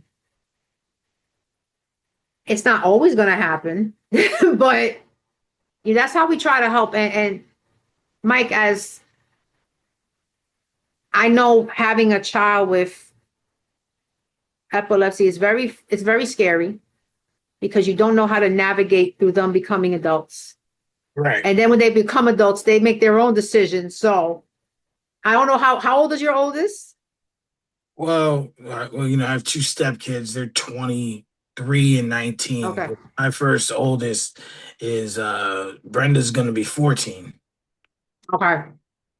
So I know I can tell you, the hardest part is dealing with their emotions on what they're dealing with. Because I think you said in the beginning that your daughter has been through a lot emotionally because of this. And I would like you Yes. to speak more on that. Yeah, I mean, I think that for her, it helped, it's also done a number to her emotionally because they don't know what they're going through, right? So in a sense, they don't know what they're going through. So being they don't know what they're going through, I think it's had an effect on her mentally, emotionally, psychologically. But Maya's such a happy child. I mean, she's rarely mad. She's always in a good mood, always so happy, always up tempo, always upbeat. So when something's wrong, I notice. Um, but emotionally, yes, because there were moments where she wasn't like that. There were moments where she wasn't being her smiley, exuberant self. So that worried me, concerned me. Like, as a parent, you're like, well, what? Why you acting weird? Mm-hmm. And it's not her fault per se. It's not anyone's fault. It's just she just had I had to learn to understand that she had emotions and feelings as well. As a younger parent, when Brenda was born, I was only 23. So like I knew what it meant to be a parent, but I didn't know what it meant to be a father, if that makes sense. So I had to learn that, if they did something or if they did something that was abnormal, I at first would be like, "Yo, you're fine, act normal," right? Like I would be kind of like overbearing. But then as I got older and I got more knowledgeable, I understood that kids have emotions and feelings as well. So it was a rough obstacle, but it was one that was very, very teachable for me and for her, I believe too. It's so important that your support system is on the same page as you and is there and genuinely there. I can remember so many friendships that he's been through. We actually had a session not too long ago where we talked about when is it the right time to tell your partner that you have epilepsy, or if you're dating, and you have epilepsy, when do you say something? We even talked about intimacy, the fear of when you first, have sexual relations, will that trigger a seizure? And that is a thing that where you get seizures from having sexual activity. So it's so important that you have people that are in your life that they know what's going on so they can better support you. And what you're dealing with yourself and your child. And that's a big part of what I advocate for is, the support to the mental health of parents and what we deal with, and the fear of what we deal with what could happen with this condition, or any condition for that matter. I know, like, with myself, I have certain symptoms that may look like I'm just not interested, or I may look like when you have memory loss, it may look like you're lying in some cases because you just don't remember certain things. And it's not that you're lying or anything like that. You have to be able to tell your partner. Mm-hmm. And Mike, you've been blessed. Like, you have your wife now has been through it with you, with your daughter. So she knows what it is, and she's supported you. And it's in advocating, period. It's so important to have people that believe in what you do, even if they are not experiencing it themselves or never have experienced it. My son now is advocating. And this was a struggle with him. When I started Seizure Cure, he could not understand why I was doing this. He didn't want his picture on the flyer. And you know what's crazy? He doesn't even remember telling me to take his picture off the flyers when we first did the mission statement. If you like the mission statement I showed, it has no pictures. It's because he wanted his picture off. And now it's like, he doesn't remember saying that. And, out of respect to him, I had to, like, throw all those flyers away and do a whole new thing of flyer. You know how much a box of 500 flyers could cost. Absolutely. But now I'm so proud of him, because now with Seize the Cure, he's realized that he does not have it that bad. He could have it worse, because we've met people. And there was even, my guest last week, she had a seizure during one of my events. And what her seizure looked like while she was standing speaking was she froze and she was twitching, not fully convulsing, but there was a twitching and a completely spacing out. And my son helped her because she wanted to leave. She was so embarrassed. And it's a therapeutic thing at this point. And it's so important that the people that are in your life support what you do. There are people that I've recently met. And when I say recent, maybe the past year or two, that have done more supporting than people I've known my whole life, that have been in my life and seen what I was going through and didn't offer a helping hand. They didn't come to not one event. You're one, Mike. I met you right before the event. You pushed Seize the Cure more than people I've known my whole life, or since I've been doing Seize the Cure 2017. Okay, my other half, he's always sharing my stuff, and he's tuned into every single session that I've had. He doesn't have any relation to epilepsy. Shout out to him. Yes, shout out to Curtis, my baby. So it's important to have that support, because I remember, and now what happened with my son is I had ended up putting my epilepsy to the back burner. And now I want to look, I know I'm having seizure activity. And I say this every session because there's new people coming in. It's very important to know that it's easy to tell someone you got to take care of yourself. You got to take care of yourself. But when you have a child that's going through something that seems to be never ending, you're not worried about yourself. That my child takes the priority. Absolutely. So it's rather than tell someone, oh, you got to take care of yourself, tell someone, how can I help you take care of yourself so you can be better in taking care of your child. And you triggered that thought, Mike, when you said, I knew how to be a parent, but not a father. Or some statement that you said, it just triggered that thought because parenting doesn't come with a manual. Okay. Yeah. It's the one thing that, you don't need a license to do. It's trial and error. And with my son, I only have 2 kids and he's my oldest, and the trial and error came with him. And no one said to me, with the exception of my mom, of course, and, the very, very close people I could count on one hand, all the times that my son was hospitalized, injured, overdosed in the hospital, because there was a 10-minute gap between his father and me being there because we had nobody else to be there. So he was overdosed because there was a loophole in the medication change with the doctors in their shifts in the emergency room. So it's so important. Don't tell someone, take care of you. I would get very offended if people told me that. Don't tell me to take care of my health. How are you going to help me take care of my health? And now that I want to take care of my health, I'm living in Florida where healthcare sucks. So it's like, now I got to figure out how I'm going to do this here. I want to commend you because not only did you speak on your story, but you were very honest in saying that statement. That statement right there. I know how to be a parent, but I didn't know how to be a father.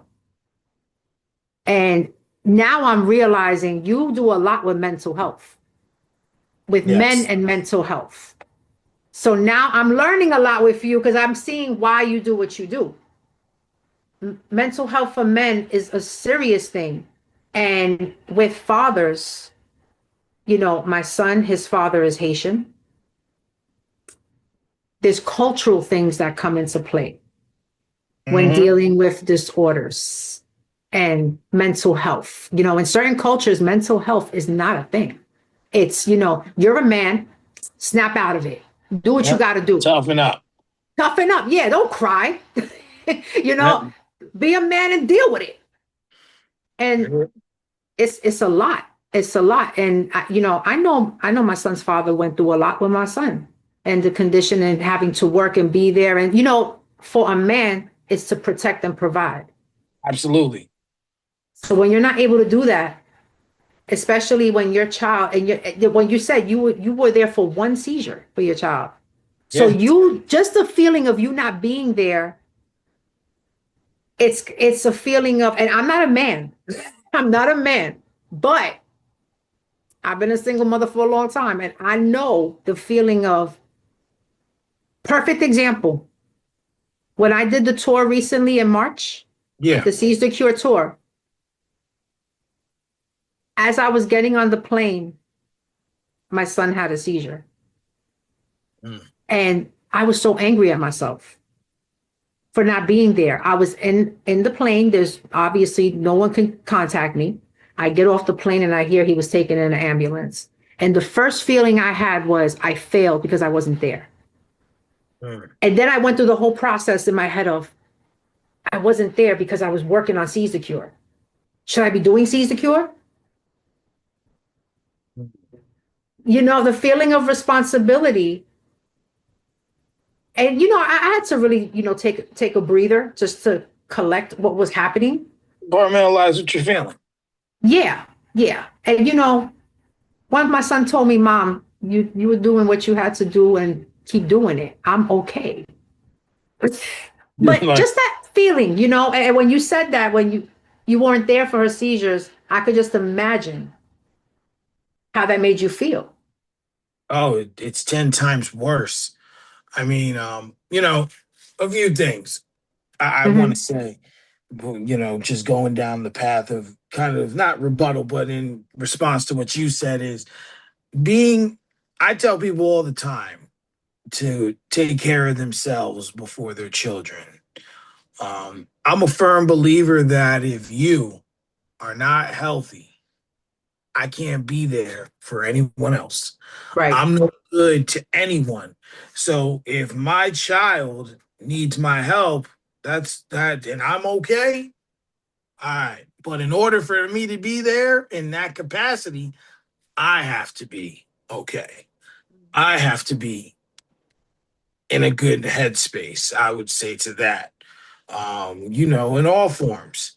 Because, if you're not, especially mentally, if you're not there mentally and something happens, you're all over the place now. You got scatterbrain up here. You don't know what to do. You don't know if you're coming or going.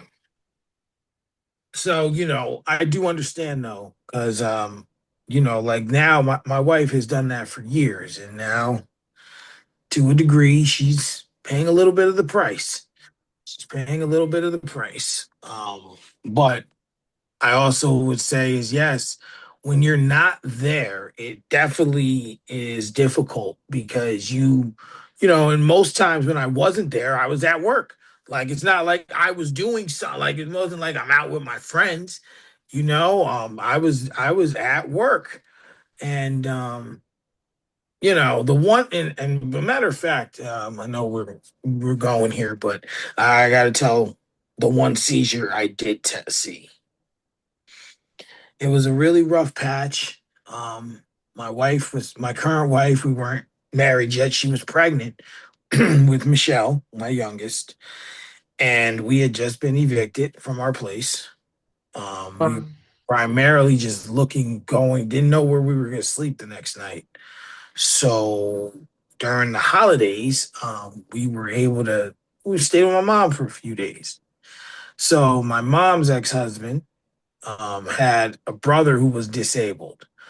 He stayed in a place in Monticello, New York, and they would at Christmas they would go up there. So what ended up happening was that morning we got up, everything was copacetic, kind of went through the day, or we had come. No,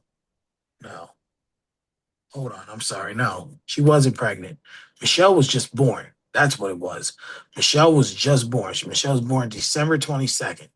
So they discharged us on Christmas Day. The hospital called and said we stole the baby. That was the first thing.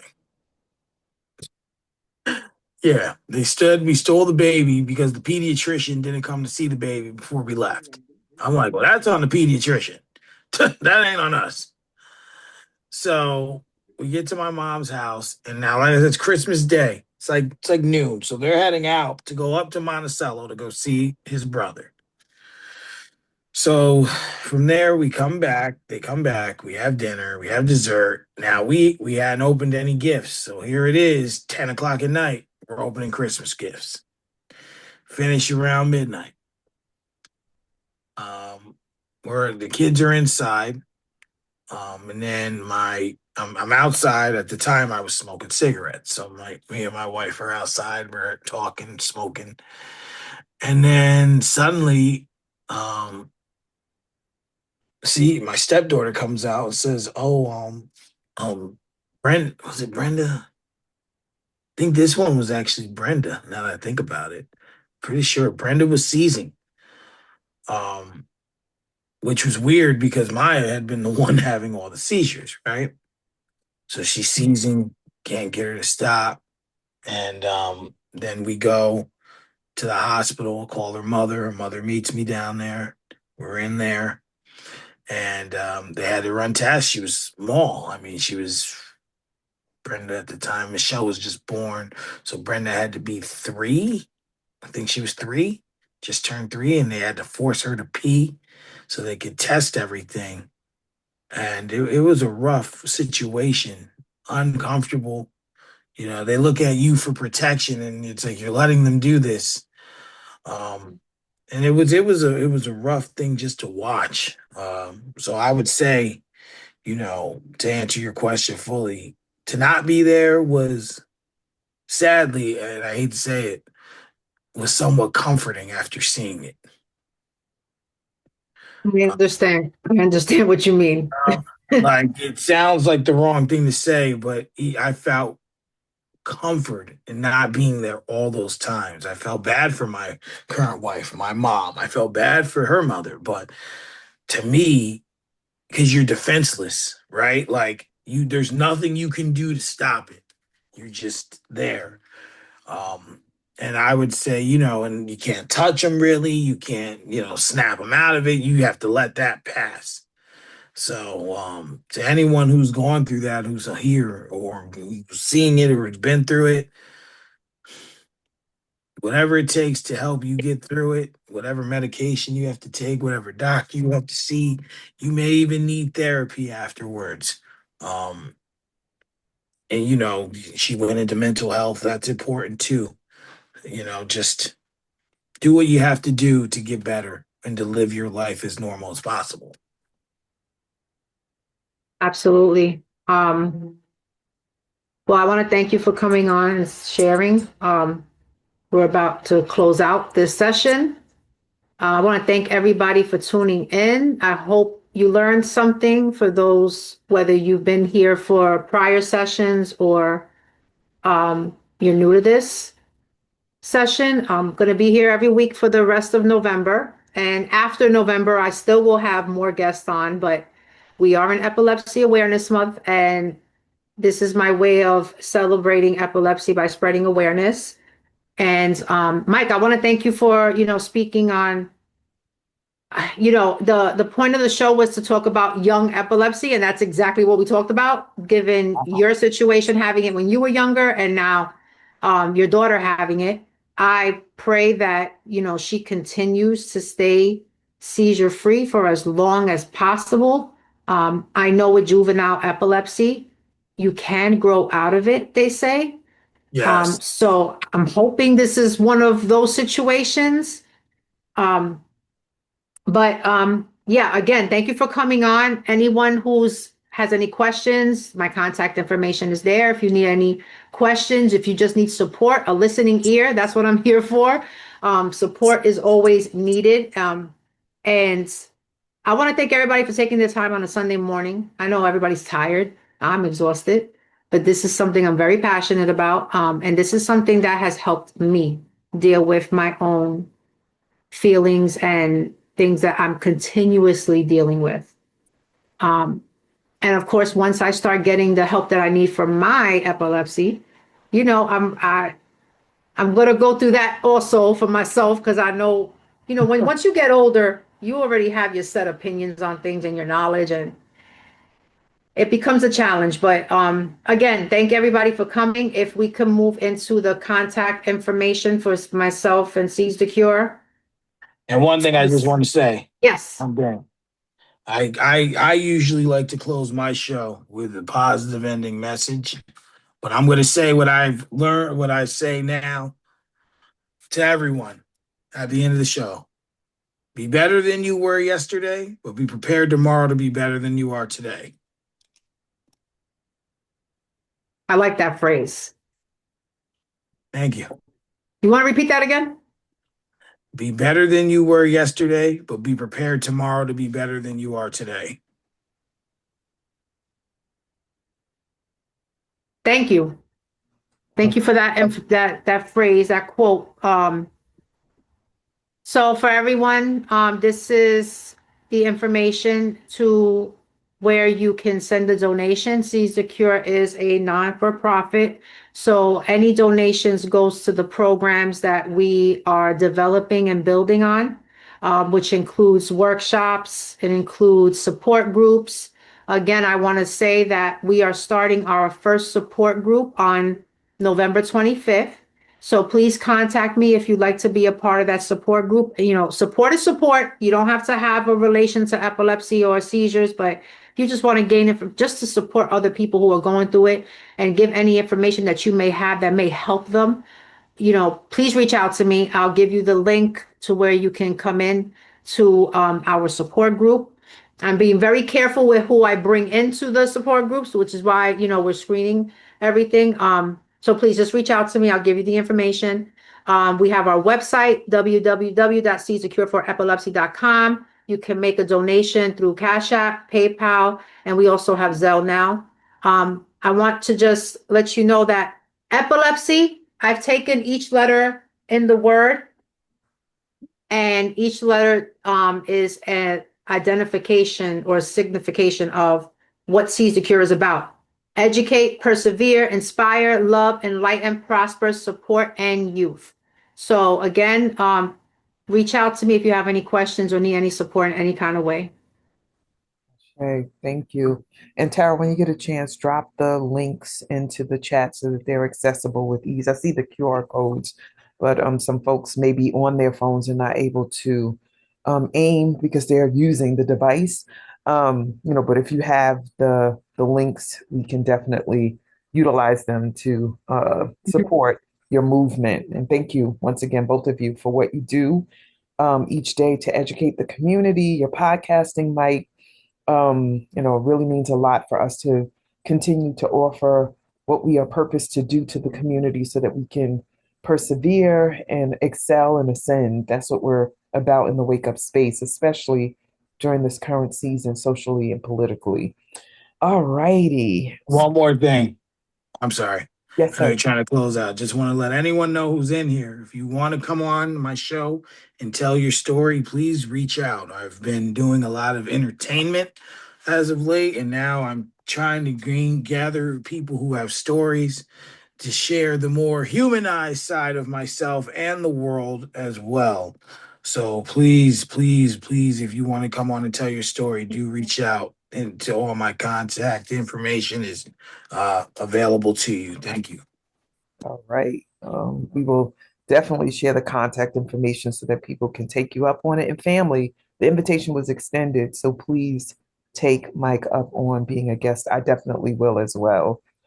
All right, we have the contact information for our beloved Tara Gibson. So please share like what the best modes of communication are, like best ways to reach you and to continue to build. Was that for me or for That was Tara? for Tara. Yeah, the image, we put the image up. So Oh, I was actually putting it in the chat, but yes, my phone, please, it's my personal number, so please text me so I know who you are and what it's about, or I won't respond. But that is my contact number. Facebook is Seize the Cure, Instagram at Seize the Cure. And then email is another good way of reaching me, which is Seize the Cure for Epilepsy at gmail.com. Beautiful. Yeah, and what you're putting in the chat is ways for us to give, but we got you on the contact. We drop everything in the thread for Facebook and Zoom, so you're good. We don't want to give you too much work. All righty. Now we have you up, Mike. So please share contacts so we could take you up on your offer. Yes, the best way is via phone, text message as well. I'm a truck driver by the day.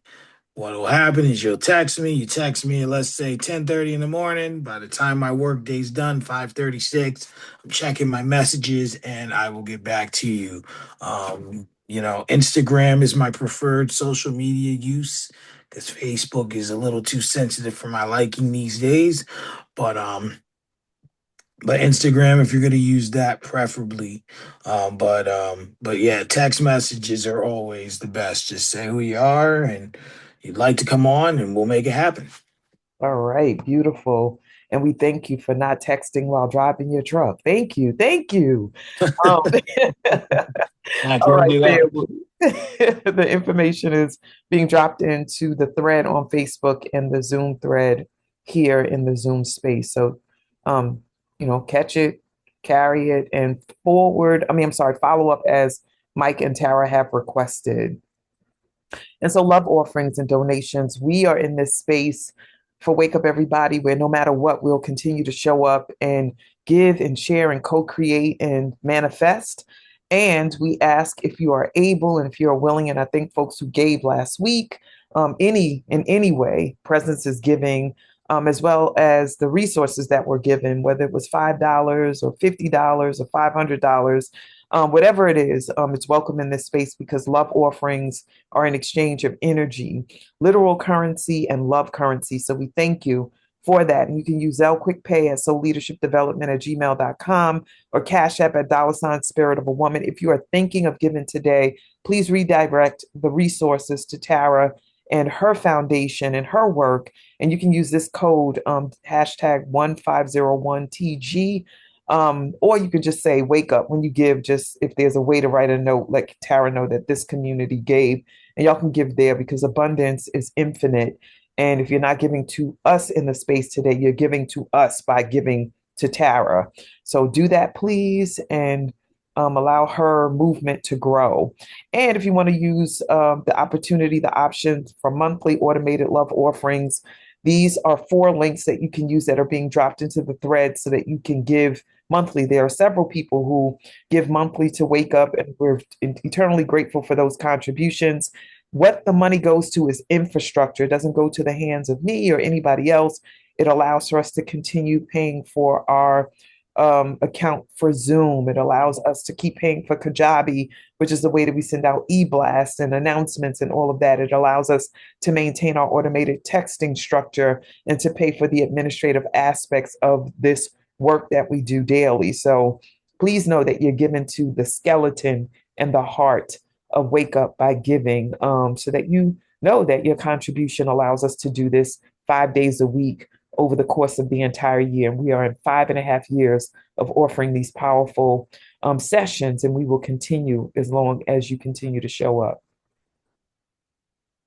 Who's coming up next? We have a first timer, not in this space, but a first timer in reference to facilitation in this space, and that's Sister Ida. And she will be sharing tomorrow, Monday, November, what is tomorrow? The 17th. And her focus will be healing through self-love. And then next is a founding member of the Wake Up Everybody virtual community. I remember when Spirit gave me the download to start Wake Up.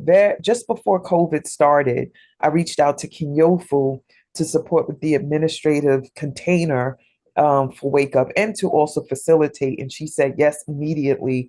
And she's a tech guru and just all things technology, and then also all things children and humanity, that she is with us from the womb to the tomb. And so she's going to be on for Tuesday, a 90-minute session entitled Finding Your True Self. And the subtitle is An Evolution of Growth. And if you don't know her, you better get to know her. Kinyofu Mlawingu. And family, we have been gathering in different ways in honor of our beloved Teresa Lorraine Scott.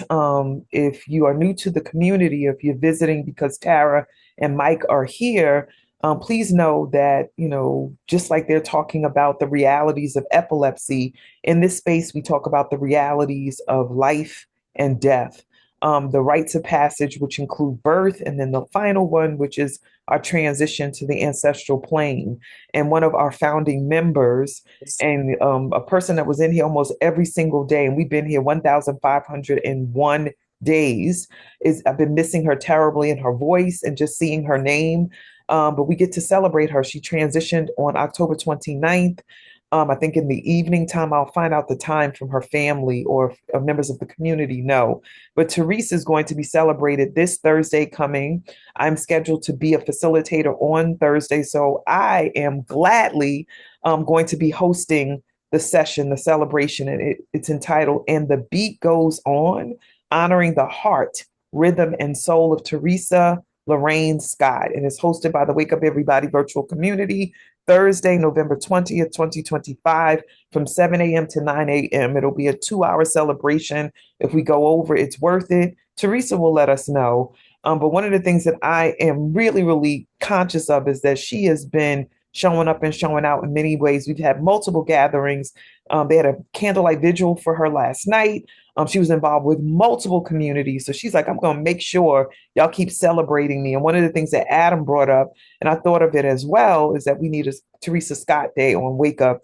Where on her birthday, we celebrate her annually because she is the heart of Wake Up, and her heartbeat will carry on. And the beat goes on because Teresa is an ancestor. So I know I'm covered. I hope you know that too. Oh, I forgot to say, oop. So Kaisha is the Facebook admin and my partner this morning. Kaisha is dropping in an announcement. If y'all didn't see it on Threads, definitely have to drop it in the Facebook accounts or in our pages, that we are asking folks to submit videos about Teresa and your relationship. And so please click the link, and today, don't wait, record your video, because Catherine, one of our Wake Up members, is making a compilation video with your messages embedded in it. So you don't want to miss the opportunity to share, and we have a finite amount of time on Thursday. Otherwise, we'll be in all night. And Teresa would love that, all day and all night. But please do add your video so it can be included. It's a 60-second or yet less video. And we want to include as many people as possible because Teresa is deeply, deeply loved by the community. I say it in the current tense because she is deeply, deeply loved right now and will continue to be loved in the future and was loved in the past because they're all connected. And so please record your video today so Catherine has it and she can start working on that. We have many people working on things for Teresa's celebration. And also there's instruction about how to record the video through a Google Doc. So a link to the platform for the recording and a link to give you instruction if you're feeling a little bit pensive and anxious about what to say. So we're looking out for you so that you can be contribution to Teresa and her family. The Woo Nation welcomes all new members. So our community is committed to learning, elevating, and ascending. Isn't that obvious? And so we thank you for being here. No matter when you come or how often you come, you're a member. So if your first time you're a member, whether you come back or not, you remain a member. And we thank you for pouring your light energy and love into this space today. So keep coming back. It's definitely worth it. And what are you coming back to? We're here from Sunday through Thursday, 5 days a week, every week of the year, no matter what the day is, holidays, we're in here if they fall in between Sunday and Thursday. Like we'll be here for Thanksgiving and we'll be here for Christmas and New Year's and New Year's Eve, like whatever the days are, we'll be here. So Sunday through Thursday, Sunday, Tuesday, and Thursday are from 7 to 8:30 a.m., 90-minute sessions. Monday and Wednesday are 7 to 7:30 a.m. No matter how long we stay in the space, it's potent, it's powerful, it's purposeful. And 7 a.m. Eastern Standard Time is the time that we land in the space each morning, unless we're a little late, but we'll alert you and we're going to make it do what it does. And we haven't missed a day. And that's amazing from 1,501 days. And if you want to be reminded that we're coming into the space, use this 5-digit number, 74121. It's like a phone number and you put it in your text app and just type in Woo Nation in all caps and press send, and you'll be added to the automated texting so you can be reminded to come into the space.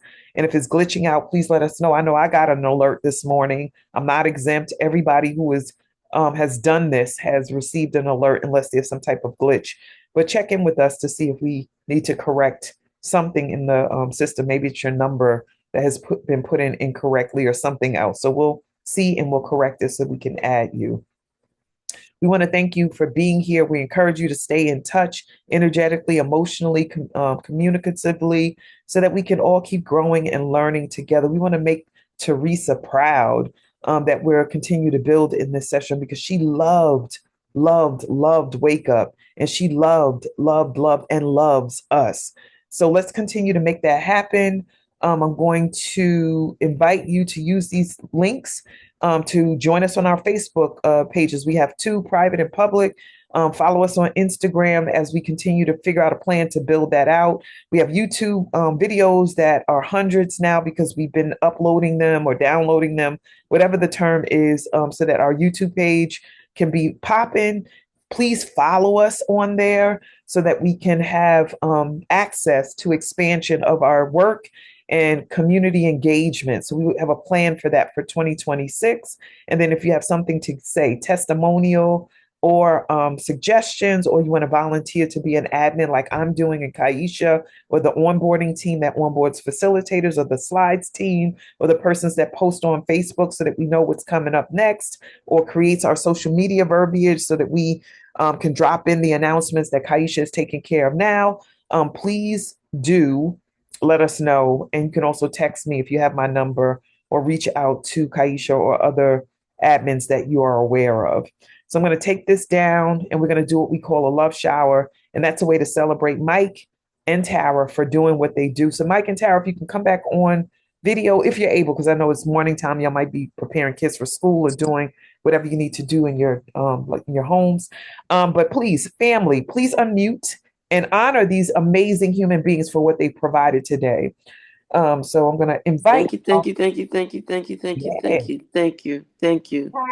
much. Love you, Woo family. For what you have provided to this community, for your love, your light, your leadership, for utilizing the testimonies that you have. Some very, very challenging moments in time, life and death stuff, but still wanting to stand and be a person that delivers and utilizes your lived experience to be contribution to the world. We thank you for that. And I know I'm not the only voice in this space, but Florence, where you at? Rashida, where you at? Marilyn, where you at? Ia Robin, where you at? Thank you.